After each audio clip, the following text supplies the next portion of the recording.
Purposes gentlelady from California seek recognition. Mr. Speaker, I rise to join the distinguished speaker in paying tribute to the brave men and women of the Capitol Police Force, and also in sadness for the assault that was made on our colleagues and members of the staff. To my colleagues, you're going to hear me say something you've never heard me say before. I identify myself with the remarks of the Speaker. They're beautiful remarks, Mr. Speaker. Thank you so much. For the sentiments that they represent, thank you so much.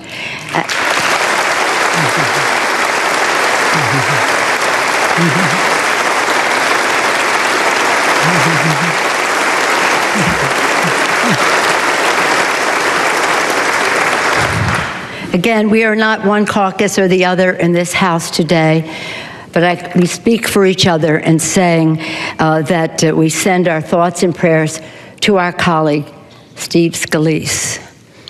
Personally, we have our Italian-American connection, so as soon as I heard his name, I was filled with concern, as I would be for anyone here, but we have that special connection, so our hopes and prayers. And I said to the Speaker, I'll be asking you every 5 minutes, how is Steve coming along? And also for Zach Barth in Congressman Roger Williams' office, Matt Micah, who was a former staffer, and of course, as the Speaker acknowledged, Crystal Griner and David Bailey. In acknowledging their sacrifice and how fortunate we all were that they were on the scene, because other lives would have probably been lost, I want us to remember that every single day, the Capitol Police protects all of us, takes risk for us. And while a day like this is a time when we can focus on it, so sadly, it doesn't mean that other days aren't as challenging. And I especially want to call attention to Detective John Gibson and Officer Jacob Chestnut, who almost 19 years ago, 1988 it was, in July, lost their lives protecting the Congress, the Capitol. And not just the members of Congress, the staff, the press, and our visitors, people who come to see this Capitol, this great edifice to democracy known throughout the world. So they are protecting a great deal. And it is an attraction. And that makes it all the more risky. You may not know this, my colleagues, but every time I pray, which is very frequently, and certainly every Sunday, I pray for all of you together. In the earlier years, I used to pray for your happiness, for the fact that we would, working together, heed the words of President Kennedy in the closing of his inaugural address when he said, "May God's work must truly be our own." How do we view what God's will is for us?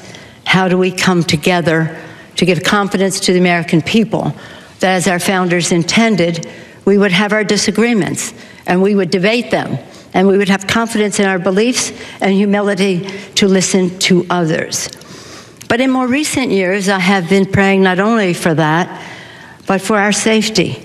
As I, above anyone in here, and I can say that quite clearly, have been probably the target of more, well, I'm the political target and therefore the target of more threats than anyone, perhaps other than the President of the United States, Barack Obama.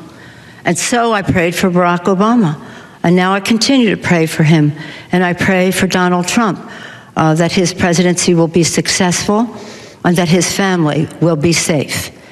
Because it is about family. We are called for a purpose to this body. It's a great thing. And we know what it means to each of us to serve, and we recognize that in others.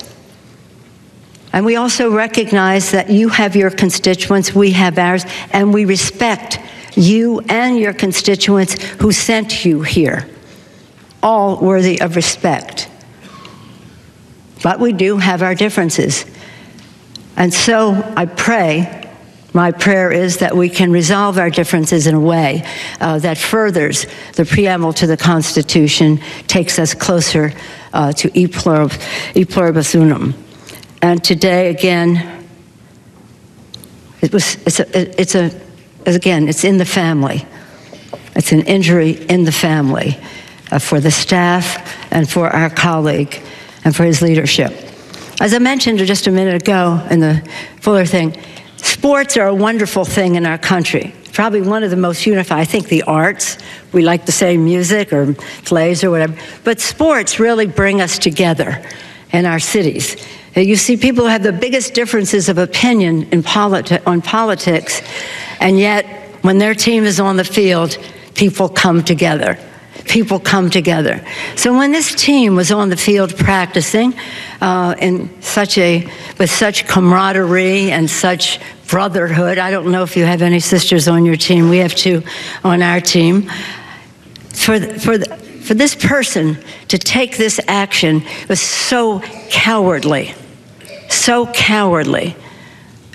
We'll learn more about motivation and the rest of that. But it seems particularly sad, although any violent death, of course, is sad, but particularly sad that at a time when people want us to come together and we're prepared to come together tomorrow night, that this assault would be made. But we cannot let that be a victory for the assailant or anyone who would think that way. So tomorrow we'll go out on the field, we'll root for our team, we'll want everyone to do his or her very best, and we will use this occasion as one that brings us together and not separates us further. And with that, again, I want to thank the Speaker for bringing us together, and again, with endless gratitude to our Capitol Police, in particular today, of course, Crystal Griner, David Bailey, but never out of our prayers, Detective John Gibson and Officer Jacob Chestnut. Thank you, my colleagues, for the opportunity to share some thoughts with you on this sad day. Steve and others, you are deeply in our prayers. We count the minutes until you return. Please convey that to him, Mr. Speaker. Thank you all.